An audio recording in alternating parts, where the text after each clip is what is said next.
og byrjaði mjög unga að læra á píanó og kláraði reyndar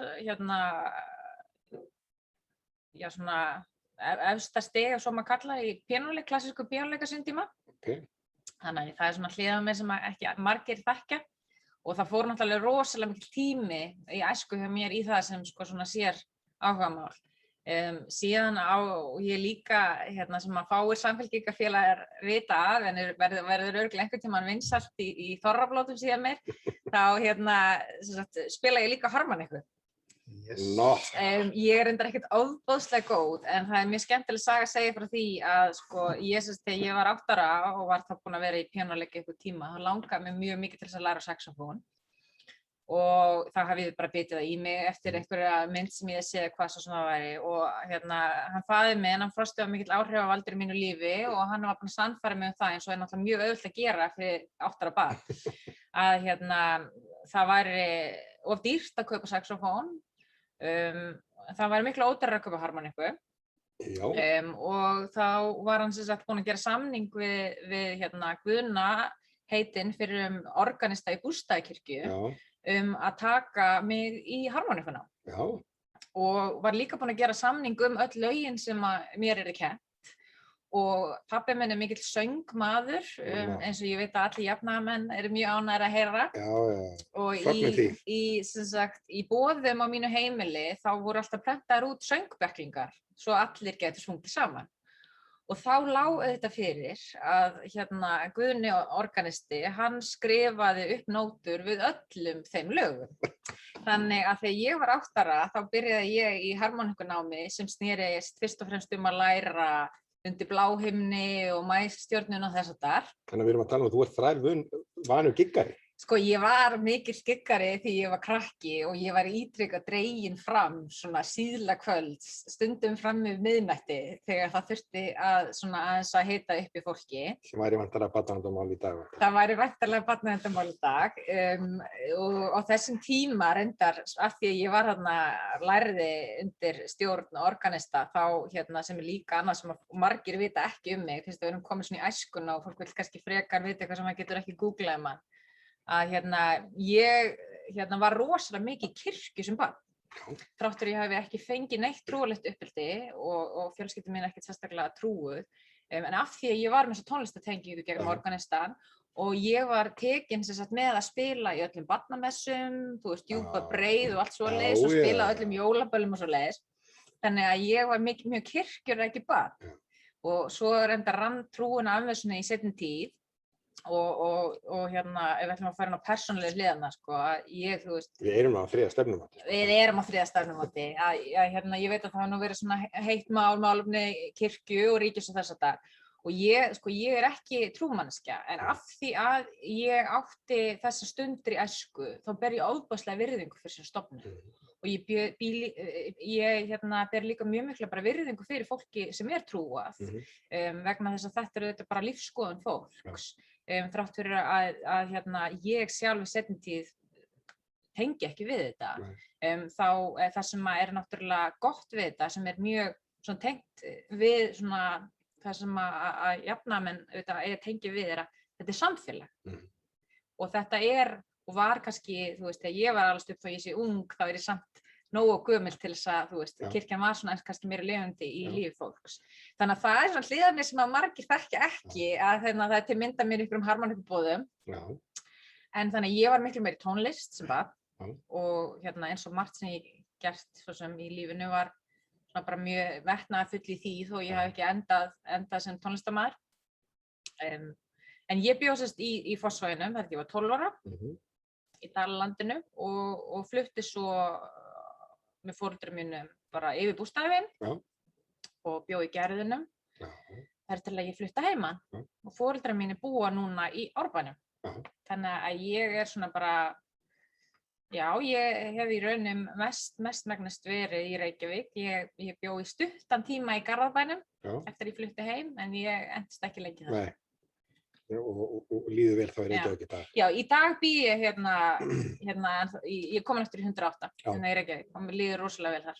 En ég fagna því að heyri lýsingu okkur tónlistarir geti því ég veit ákveðin hópinn á Samfylkingu sem fagna þessu og Já. ég trúi því að giggunum eftir að fjölga hjá þér. Já, Og heyri mörg hljóðfæri þar í boði, þannig að við fögnum því þeir sem hafa áhuga á slíku innan okkar góða fólks. Hérna,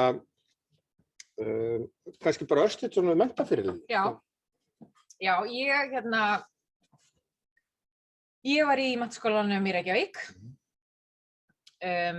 og svo sem kannski ekkert mikið það að segja, það var ekkert mikil þrýstingur endilega í hvaða menntaskóla ég ætti að fara. Mamma mín hafði farið í MR og svona lækna fjölskyldu. Þannig að það svo sem voru margir hrifnir af því, en pabbi minn var í MH á sín tíma. Og ég fór í menntaskólan í Reykjavík, var á eðlisfræðibraut þar og síðan fór ég í háskólan hérna heima. Ég ætlaði á tímabili þegar ég var útskrifuð úr MR að því ég tók burtfarapróf í píanuleik á sama tíma.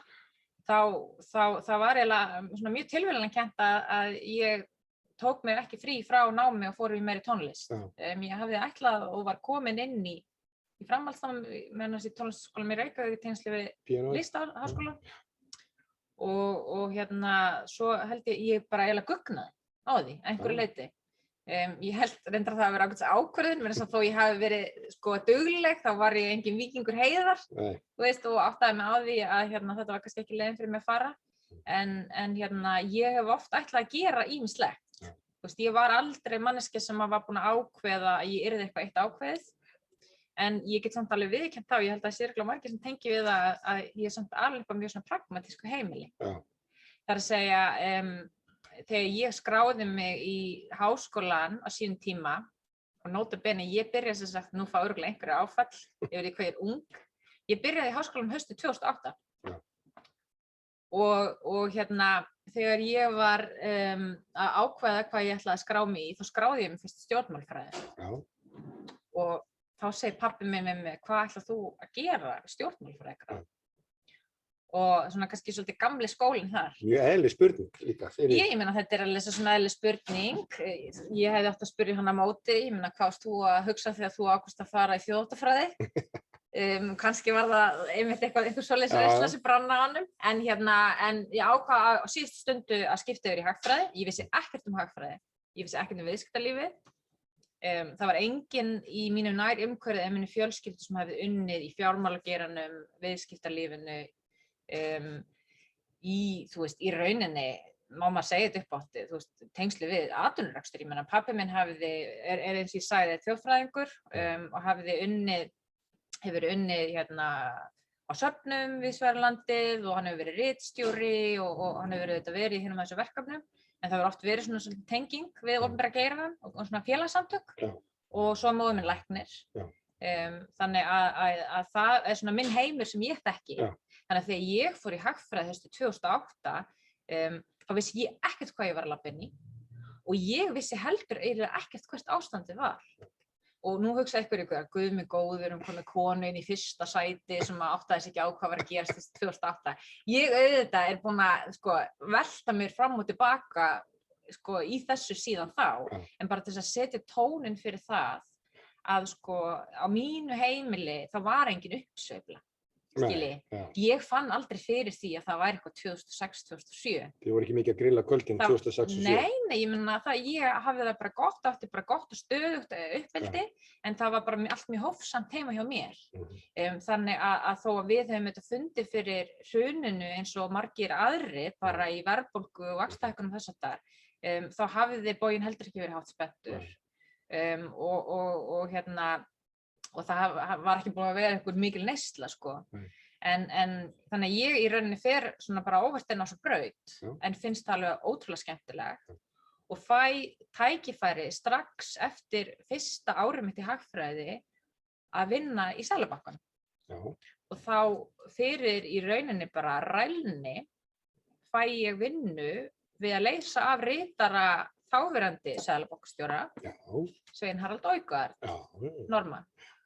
Og ég hafði sótt vinnu, ég veit ekki hvað mörgum stöðum á þessu tímapunkti, vegna þess að ég náttúrulega hélt ég myndi ekki fá vinnu neins staðar og Ekki spennandi tíma hvað Nei, það var? Nei, það var ekki spennandi tímar og ég fékk bara akút símtal í miðjan maí og þá hafði einhver ekki getað komist í þá vinnu og ég hefði sent einhvern tímann inn einhverja beiðni í gegnum eitthvað almennt netfang á Seðlabankanum og ég var spurð hvort ég geti hlaupið í skarðið. Já. Og það reyndist alveg ofboðslega mikil gæfa að vera á réttum stað á réttum tíma og þetta var svona fyrsta alveg starfi sem ég fékk og í rauninni var kveikjan á mínum áhuga virkilega á hagfræði vegna þess að ég kem náttúrulega inn þarna vorið 2009 og ég kem inn á skrifstofu bankastjóra og ekki bara ég þarna einhverjum aflýsingum fyrir ritara heldur Lilja Alfreðsdóttir sem núna menntamálaráðherra, hún var aðstoðarframkvæmdastjóri þarna og ég var líka að vinna fyrir hana og ég var dregin inn í alls konar hluti á þessum tíma, auðvitað bara sem ungmenni sem var að læra en þetta var mikil hvati fyrir mig og að sjá þá vinnu sem var í gangi þarna. Þannig að það var svona upphafið af svona ofsa áhuga á bænum. Svo ferði ég eitthvað fram að ferðu út, þú klárar hagfræðina og svo ferðu út í framhaldsnám. Jú, ég vinn í greiningardeild þarna í 1,5 ár áður en ég flyt út og í rauninni bara á þeim tíma sækjum skóla og þess að og var staðráðin í að fara í meira nám. Og ætlaði upphaflega og fór upphaflega í doktorsnám í hagfræði við Boston Háskóla og ætlaði bara að fara alla leið. Ég var ekki komin með meistaragráðu en fékk inngang inn í svona lengra prógram þar sem að þú tekur bara bæði master og doktor á sama tíma. Og átti að mörgu leyti bara mjög áhugavert ár en upplifði samt líka bara mjög mikla einangrun vegna þess að þetta var lítill hópur, mjög einsleitur, mikið af karlmönnum, eins yndislegir og þið eru, þá var þetta mjög þetta var mjög einsleitt og þungt umhverfi og fyrir einstaklinga eins og mig þrátt fyrir að ég sé mikill námsmaður og hafi verið mikill námsmaður þá hef ég gaman að tala fólk og vera með fólki og ræða hlutina og þarna var svolítið það var mikil áhersla á að liggja yfir flóknum útreikningum og ekki mikið verið að tala hvað þetta snerti fólk í daglegu lífi. Og þannig ég tek það ákvörðun eftir fyrsta árið að klára bara masterslutan og segja skilu við þetta nám og fara frekar í svona praktískari nálgun á hagfræði og í rauninni hagstjórn og svona alþjóðlega stjórnmálafræði í rauninni. Og það námið sem ég endaði í og mjög margir svona þekkja til að mér að hafa verið þarna í Yale Háskóla, þar sem ég var í svona lítilli stofnun. Góður skóli. Já, mjög góður skóli. Og í rauninni bara, einstök reynsla að fá að vera þarna. En þarna fann ég mig alveg 100% minn sviði. Þarna var ég með litlum hópa fólki, við vorum öll tekin þarna inn, ekki af því við vorum öll hagfræðingar eða við lítum öll læra hagfræði, heldur af því að við höfum áhuga á í rauninni bara svona alþjóðamálum og öll málefni sem tengist alþjóðamálum. Þannig að það var fólk sem eins og ég með hagfræðibakgrunn sem hafði áhuga á alþjóðlegum efnahagsmálum, alþjóðastjórnmálum, það var fólk sem hafði áhuga á mannréttindamálum, sem hafði áhuga á öryggismálum. Fólk sem hafði unnið í Hvíta húsinu, Pentagon, hafði unnið í sjálfboðaliðastarfi í Asíu, fólk sem hafði unnið í heilbrigðismálum og ég hafði rosalega gott af þessu. Alls konar fólk með alls konar reynslu og bakgrunn og tengið saman og næri hvort annað. Bara alls konar hugmyndir og ég held að þetta það besta sem maður getur gert að vera í svona þverfaglegu umhverfi vegna þess að þú umgengst fólk sem hugsar öðru sem þú og spyr aðrar spurningar. Þannig að sem á það til að festast svo rosalega í ákveðnu hugarástandi og líka bara veitir manni innsýn í hvað fólk að gera áhugaverða hluti við það. Þannig að fólk á það til að festast svolítið í sínum heimi og upplifa eins og allt sem það sé að gera sé mikilvægast. En að því við erum með svo margar spurningar. Já, nú verð ég hægt að tala til ekki. Nei, við út alveg nóg eftir, Ég og Herbjörn bara rétt að volna, það allt í góðu. Nú tökum við erfiðmálin. En aðeins meira þig, áður förum í hinmálin. Það svona að þú talaðir trúna og lífskoðanir. Þá ég svolítið spenntur og kannski ykkur fleiri að núti að heyra hvað brennur fyrir, hvað svona lífsgildin, að því vorum að tala lífskoðanir á hana, hvað gildið, hvað ertu, svona svo áttum okkur á því? Já, ég fyrst og fremst ég bara mjög hugsi yfir mikilvægi þess að búa í samfélagi. Og þetta hljómar ofboðslega einfalt þegar þú segir þetta við fólk, en þetta ekki sjálfgefið. Að vera í landi, á stað, þar sem fólk upplifi sig partur af einhverju. Og ástæðan fyrir ég segi þetta ekki sjálfgefið að ég til dæmis fann það eigin skinni því ég bjó í öðrum löndum, til dæmis Bandaríkjunum, hvað hefur orðið mikið rof á milli fólks. Og fólk þekkir ekki neitt sem ekki nákvæmlega eins og það. Það þekkir ekki eitthvað sem hefur ekki alist upp í þeirra innstahring. Og þegar það rofnar þessi tenging á milli fólks, þá skapar það ákveðna firringu. Og þú dregur úr samkennd, þú dregur úr einhvern veginn upplifun fólks að það beri ábyrgð okkur öðrum. Ekki þeim skilningi eins og hægri menn segja oft einhvern veginn að við þurfum að halda öðrum uppi eða fólk eigi ekki að gera neitt sjálf. Heldur bara, það gerir engin neitt sjálf. Og þú vilt ekki búa í samfélagi þar sem allir eru eins. Og ég hef engan áhuga að búa í samfélagi þar sem að ég ekki tengingu við alls konar fólk. Þannig að ég brenn raunverulega fyrir og það var ástæðan fyrir því að ég gekk í Samfylkinguna og Samfylkingin hefur alltaf verið minn flokkur þó ég hef ekki formlega staðið frammi fyrir hann. Ég brenn fyrir þessa samábyrgð og ég hef raunverulega trú á henni. Ég hef upplifað eigin skinni þess að ég fari í persónuleg sögur því ég kann ekki við að draga einstakleik inn í það, en þrátt fyrir að ég virki til dæmis manneskja sem hafi átt að sem ég hef, ég meina ég hef átt á mörguleiti auðvelt í lífinu, ég átti auðvelt með nám, ég átti auðvelt félagslega og ég var með sterka félagslegan bakgrunn. Þá fólk sem mjög náið mér, sem nákvæmlega sem gen og ég, eða mjög náið mér annars þar í fjölskyldunni, sem bara fekk ekki nákvæmlega sem spil.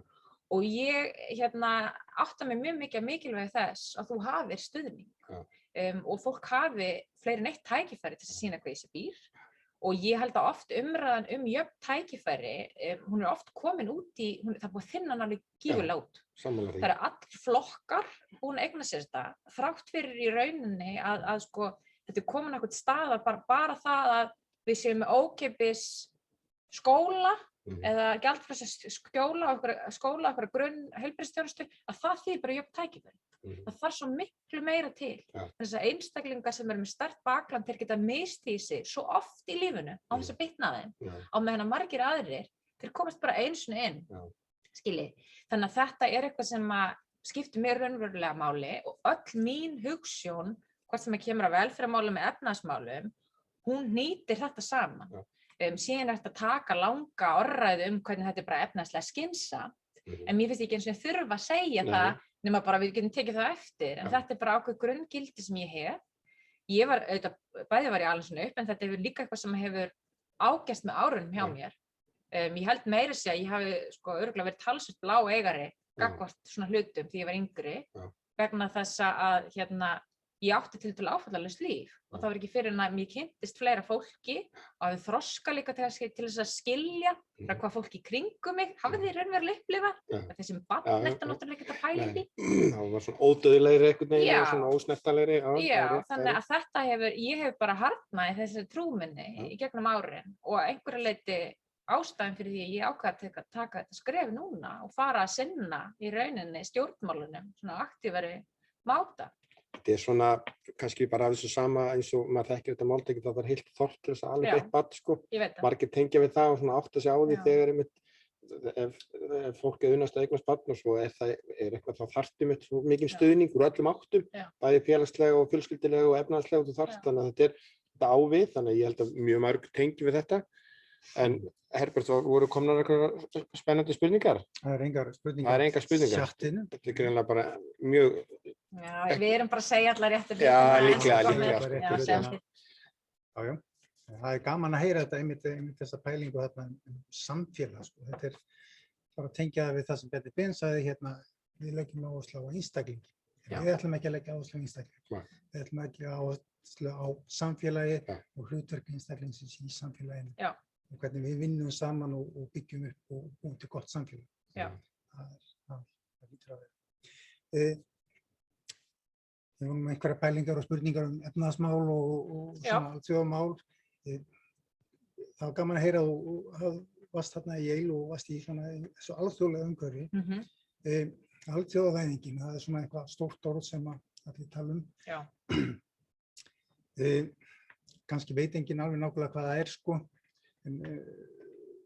Voru einhver miklar umræður þessa alþjóðavæðingur áhrif hennar þarna úti og og kannski einhverja tengingar hér í Íslands. Hvaða áhrif hefur alþjóðavæðingin á okkur fyrir utan það að kaupa allt frá Kína? Já, sko það fór talsverð orka í það í mínu námi að velta til dæmis fyrir mér sko stöðu Kína og upplýsi Kína.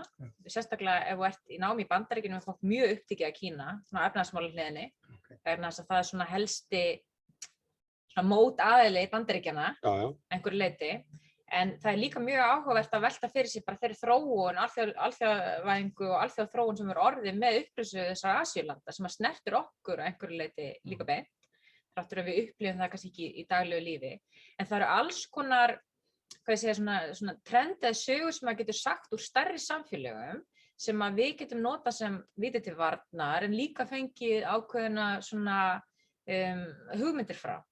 Og ég held að það sem er kannski áhugaverðast í umræðum alþjóðavæðingu í dag er að það hefur verið að koma bakslag.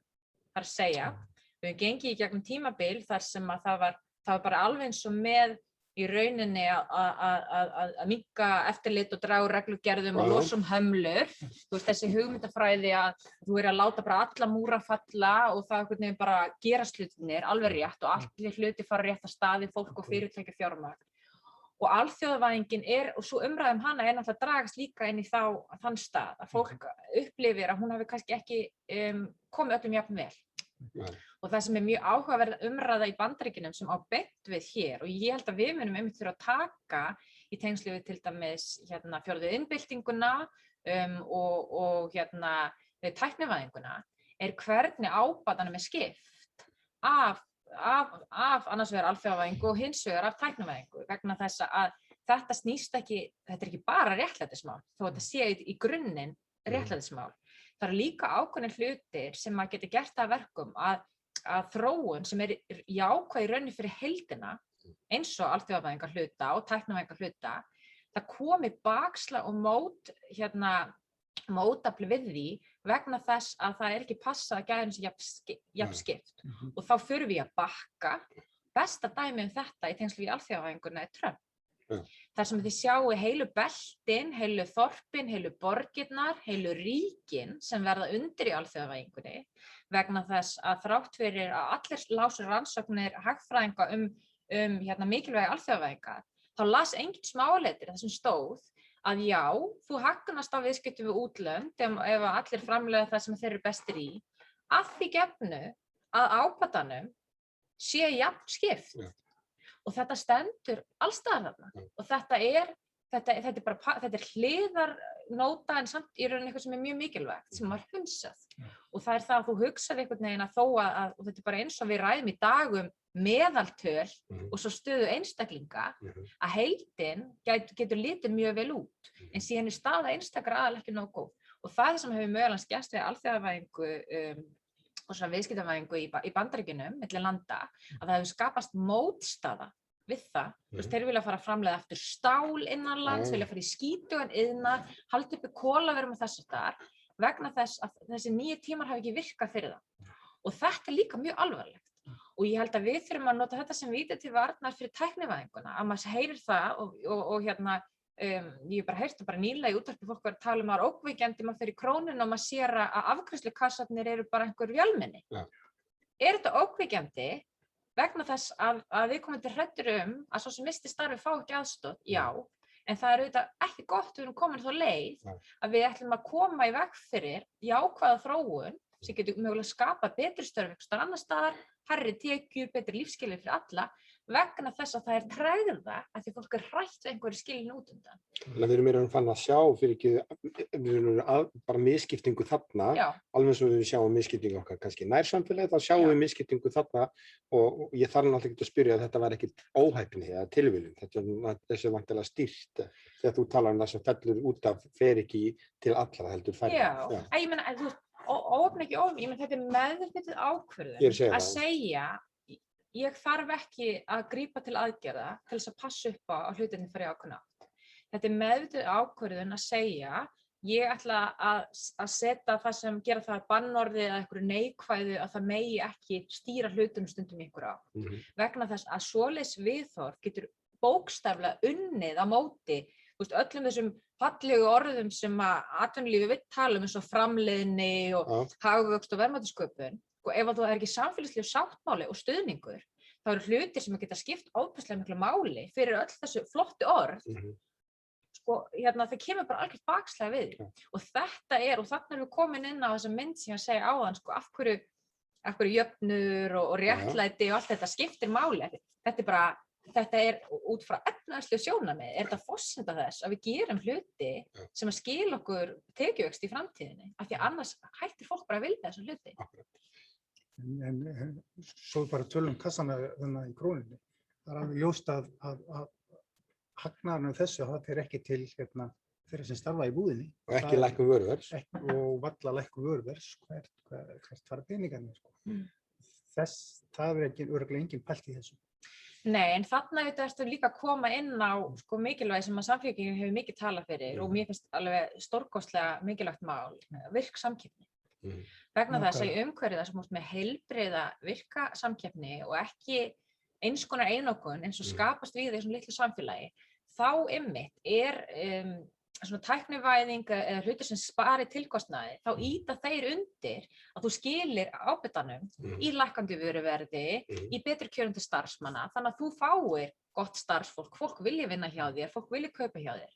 Þetta einmitt það sem skiptir svo miklu máli, þetta þessi stoðir sem vinna saman og þess vegna eins og ég var að segja áðan, tæknivæðingin frábær, en það þarf auðvitað að vera aðhald sem felst í því og kannski fyrsta stoðum þar bara í rauninni virk samkeppni að einhverju leyti, en síðan auðvitað það tekur tíma, það tregða, það oft eitthvað sem ekki talað þegar verið að tala markaðinn og þegar verið að tala alls konar úrræði.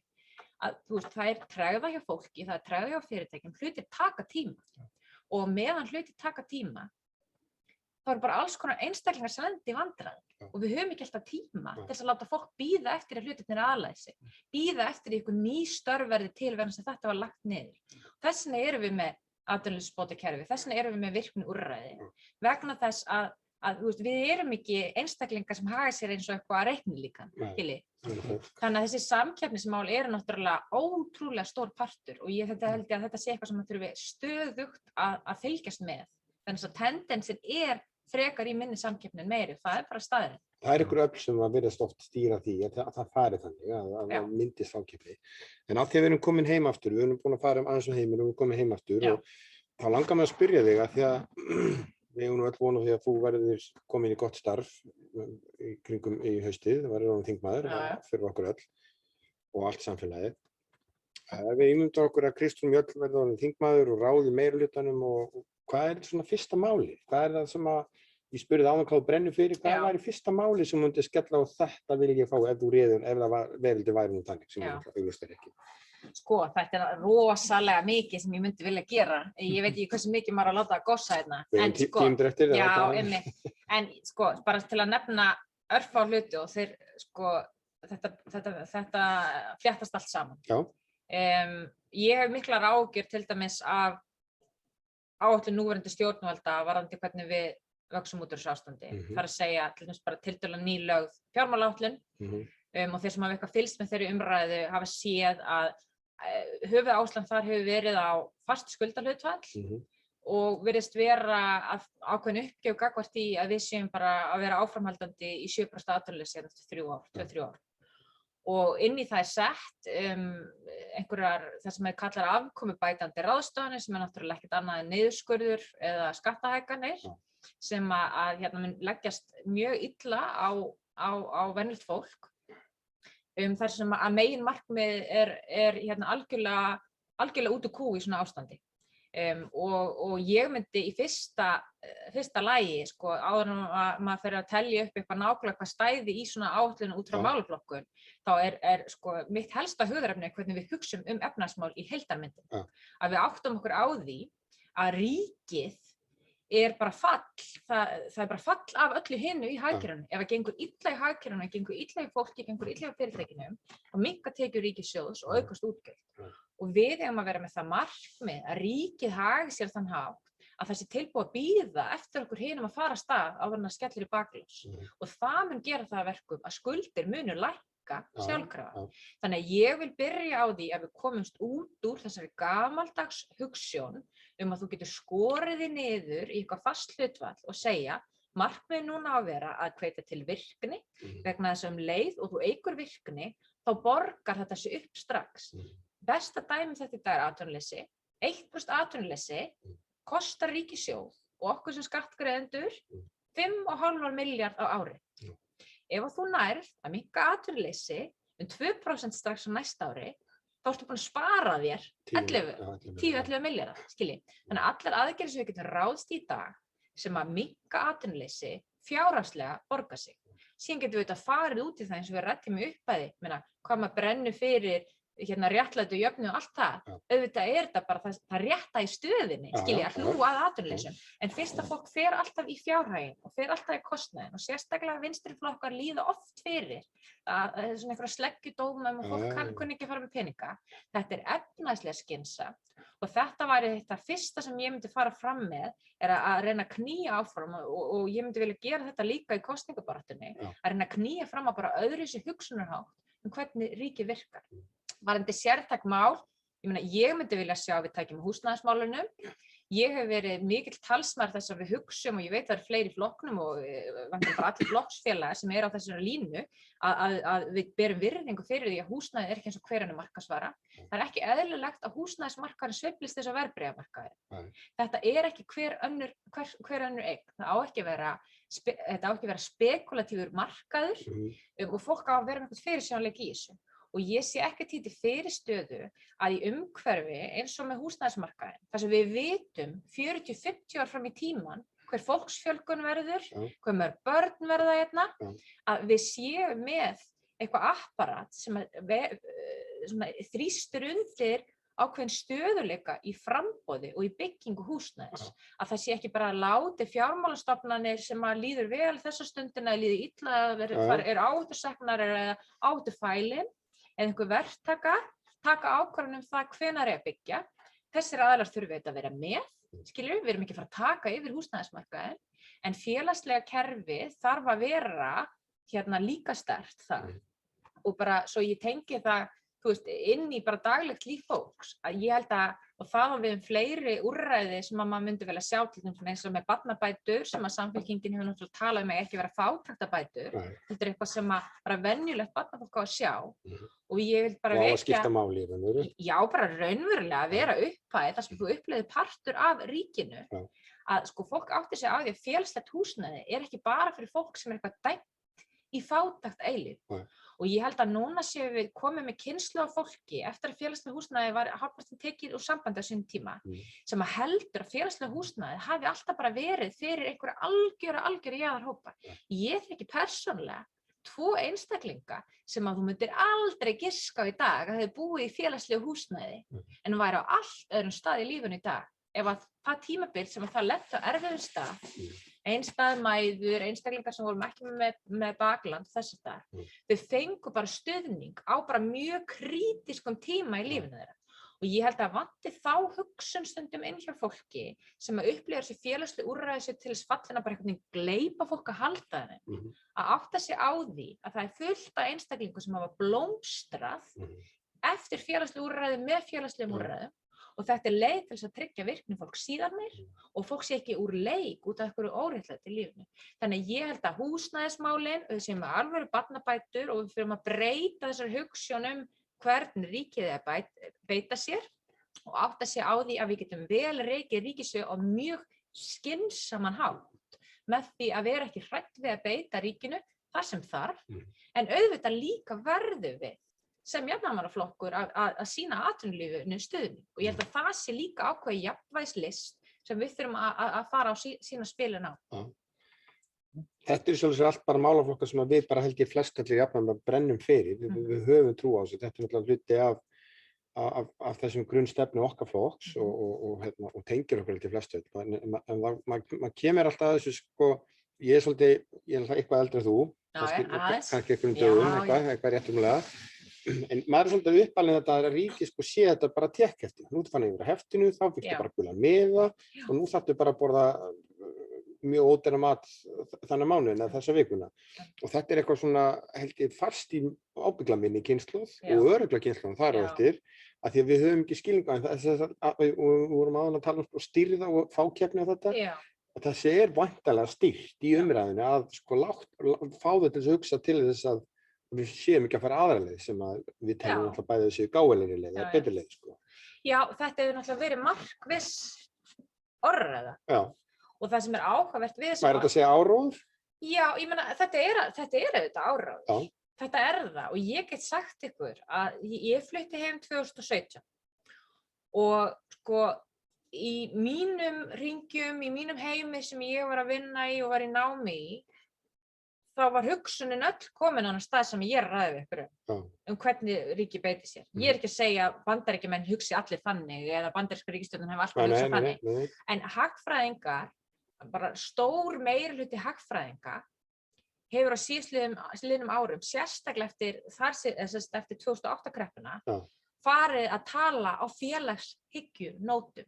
Og einn stærsta ástæðan fyrir því að ég sá svona mikil tækifæri fyrir Samfylkinguna núna komið til kosningum og ég vildi koma inn og taka þess að sigra með ykkur vegna þess að ég hef svo mikla trú á því að við höfum sveifluna með ykkur. Ég veit að oft upplifir fólk einhvern veginn eins og við séum að tala fyrir ykkur sem kannski, ég meina með að fylgi hverju einu sinni höfði til fólks.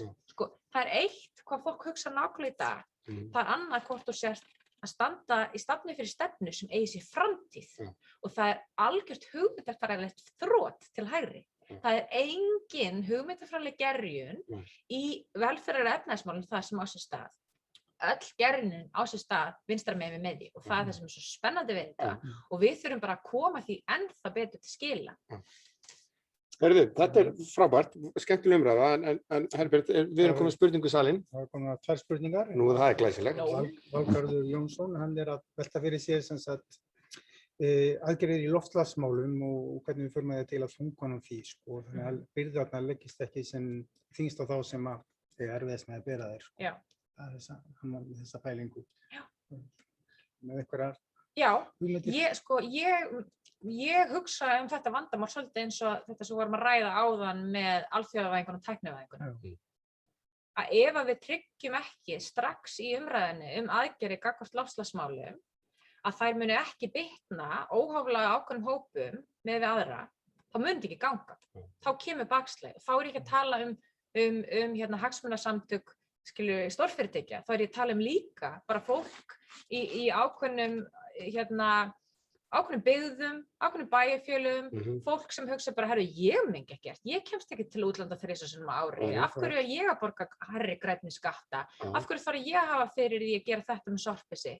Og ég held að við verðum að vera mjög passusum varðandi það þegar við tölum svona stóra málaflokka, efnahagsmál, velferðarmál, loftslagsmál, alþjóðavæðingu, að setja okkur í spor velis fólk sem að upplifi bara, af hverju ég að bera ábyrgð á þessu, hvernig snertir þetta mitt daglega líf. Þannig ég held að það sé algjört grundvallaratriði að ef það er farið út í útfærslu á loftslagsaðgerðum, til dæmis ef við ætlum að fara í græna skatta, einhverja greiðslur sem að reyna svona, ég vil ekki kalla það að breyta hegðun fólks en að ýta fólki í ákveðna ætt. Að einhverju leyti snýst það líka að veita fólki aðra valkosti, fyrir það til dæmis vita mála mikið af því sem að kallast umhverfissóun hjá neytendum bara eins og það fer út í búð og það ekkert annað í boði, skilji. Þetta að einhverju leyti fyrirtækin það þarf líka að skapa þrýsting hjá fyrirtækinu að veita umhverfisvæna vöru. Maður heyrir alltaf samt í umræðinu, einhvern tímann tók ég kúrs í háskóla fyrir einhverjum árum að sjálfbærni og þetta sko, fyrirtæki eiga þá bara taka innboðin tilbaka og borga og það kemur alltaf sko, þú sem neytandinn eða samfélagsnefnd, þú borgar þetta alltaf sko og það fælið held í umræðinu svolítið frá. Þetta ekki sammála því? Jú, og þetta er mjög taktískt. Þetta er mjög taktískt, þetta er fólk fyrir vörn og fólk á erfitt líka með hugsa svona stórt vandamál sem svona ofboðslega mikið til langtíma. En ég er mjög fylgjandi alls konar úrræðum sem að svona beina fólki á ákveðna átt. Ég held að það sé bara mjög mikilvægt að þá séum við með mótvægisaðgerðir fyrir hópa sem að geta ekki borið þær byrðar, að einhverju leyti skapi hvata, þannig að fólk upplifir sig að fá eitthvað tilbaka og ég held að það eigi við alla skattlagningu, alla aukagreiðslu að það sé mjög mikilvægt að fólk upplifi að það sé að fara þá á einhvern ákveðinn stað og nota því þá þess. Þannig að andstaðan oft við auka greiðslu og auka skatta fylgir því fólk upplifir eins og það veit ekki hvert peningurinn að fara.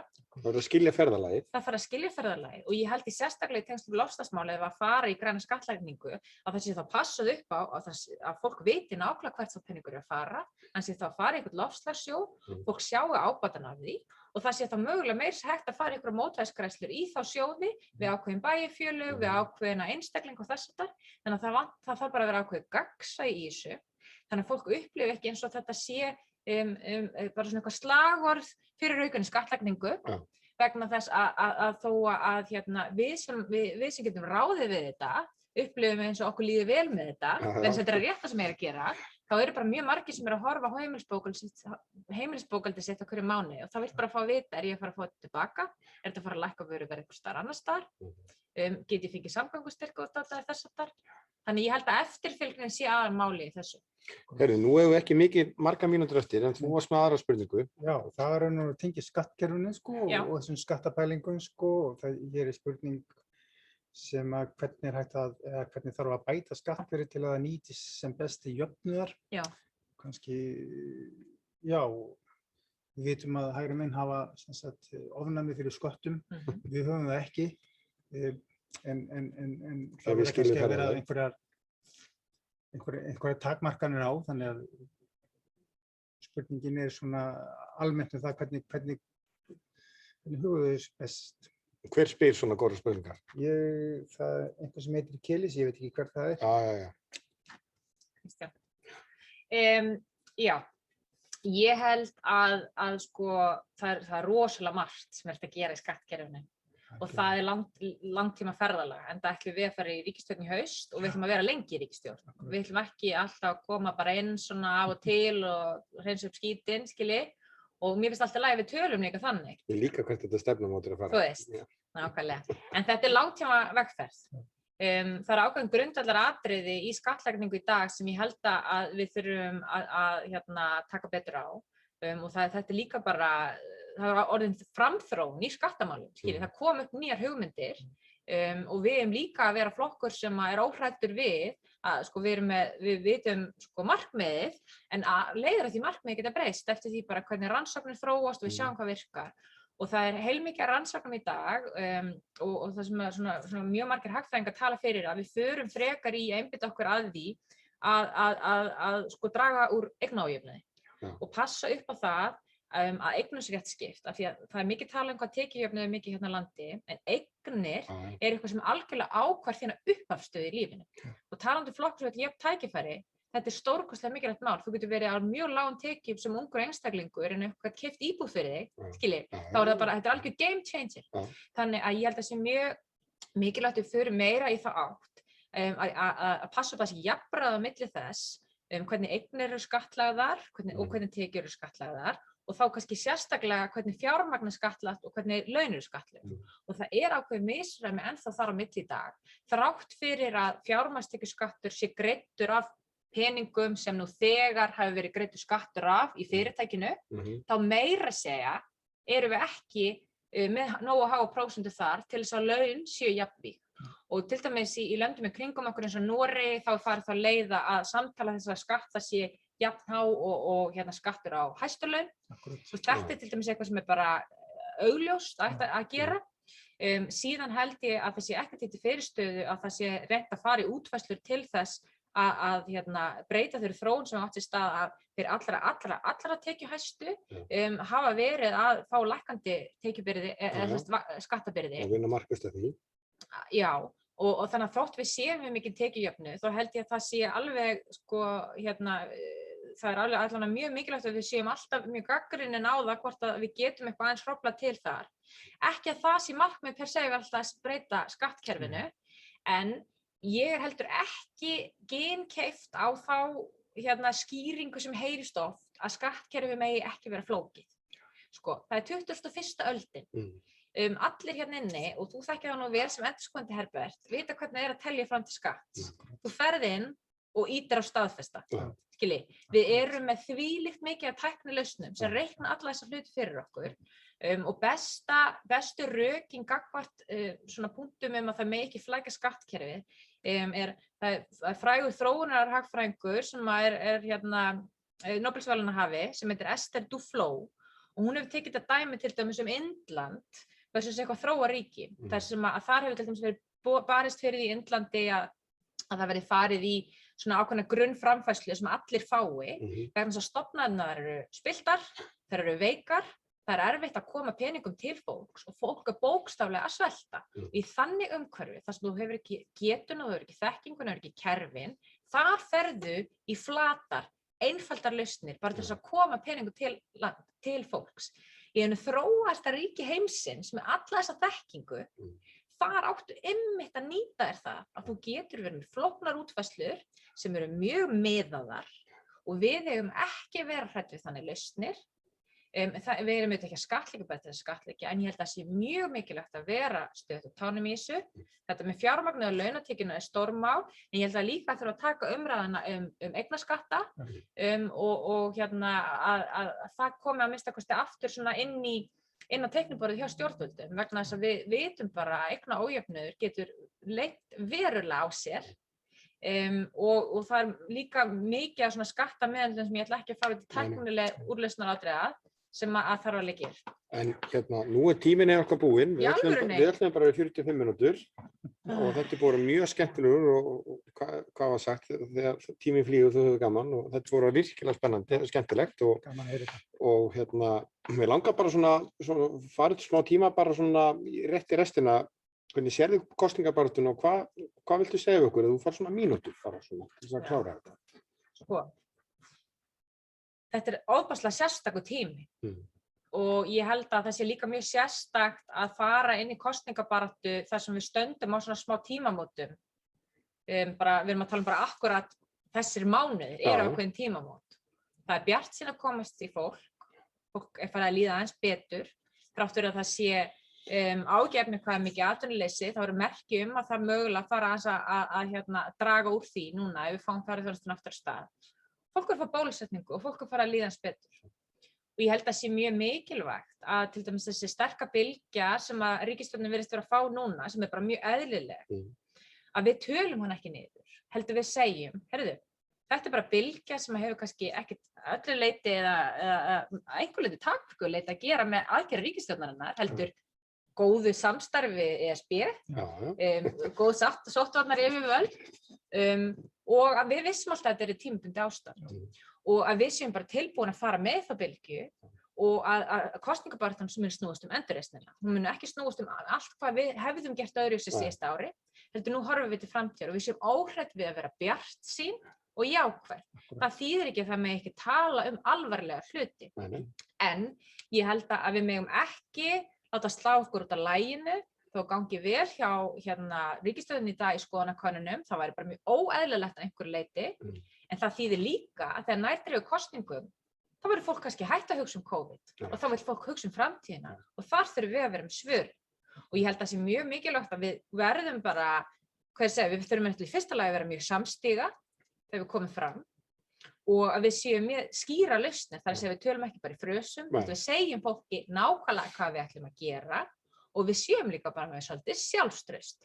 Það er sem skiptir alveg ofboðslega miklu máli, að við sýnum að jafnaðarmannastefna og félagshyggjan er framtíðin, menn við erum að sjá stórkostlega breytingar til dæmis vestanhafs í Bandaríkjunum í dag, þar sem að Biden er að reka þvílíka félagshyggju núna, maður sem áður hefði verið kallað miðjumaður, er komin langt til vinstri, og við erum að fara að sjá þetta líka víða í Evrópu og ég held að það sé bara mjög mikilvægt að við setjum núna tóninum að við erum með framtíðarlausnina, við erum að tala framtíðina, nýja tíma og við erum að fara í langtímavegferð, við erum ekki að hugsa í skammtímalausnum og við erum óhrædd við að lofa líka til lengri tíma og við ætlum ekki að lofa of miklu á fyrstu einu-tveimur árinu svo við getum sýnt strax að við getum skilað árangri. Og ég held að það séu svona stóru línunar sem við ættum að halda okkur við. Þetta eru frábær lokaorð, takk fyrir þetta. Við eigum að líta til framtíðar og hætta að fara til framtíðar, til fortíðar. Við erum bara á þeim vegi og samstæðan er heldur lykilatriði. Kristrún Mjöll Frostadóttir, það var frábært að vera með þér. Takk fyrir skemmtileg stefnumót og við þakka fyrir okkur og svo sjáumstu bara á mánudaginn næsta, við fyrirgefið á þriðjudaginn næsta, þá tökum við næsta frambjóðanda og það kuð vera hann Viðar Eggertsson og það verður ekki síðra stefnumót. Takk fyrir okkur og hafið það gott. Takk.